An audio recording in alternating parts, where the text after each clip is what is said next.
اللہ اکبر، اللہ اکبر۔ امام غزالی رحمۃ اللہ علیہ فرماتے ہیں کہ نکاح کے 5 فائدے ہیں۔ پہلا فائدہ اولاد ہے۔ اولاد کے سبب دعا حاصل ہوتی ہے۔ باپ کی موت کے بعد اولاد کی دعا برابر جاری رہتی ہے۔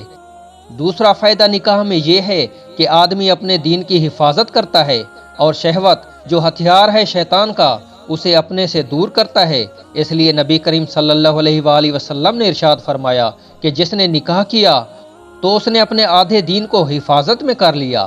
تیسرا فائدہ یہ ہے کہ نکاح کی بدولت عورتوں سے انسیت ہوتی ہے اور ان کے پاس بیٹھنے سے، ان کے ساتھ مزاح کرنے سے دل کو راحت ہوتی ہے، اور اس آسائش کے ذریعے سے شوق عبادت تازہ ہوتا ہے، کیونکہ ہمیشہ عبادت میں رہنا اداسی لاتا ہے۔ چوتھا فائدہ یہ کہ عورت گھر کی غم خواری کرتی ہے۔ کھانا پکانا، برتن دھونا، جھاڑو دینا ایسے کاموں کے لیے کفایت کرتی ہے۔ اگر مرد ایسے کاموں میں مشغول ہوگا تو علم و عمل اور عبادت سے محروم رہے گا۔ پانچواں فائدہ یہ ہے کہ عورتوں کے اخلاق پر صبر کرنا ہے اور ان کی ضروریات مہیا کرنا اور ان کو راہ شروع پر قائم رکھنا ہے، اور یہ کوشش بہترین عبادت ہے۔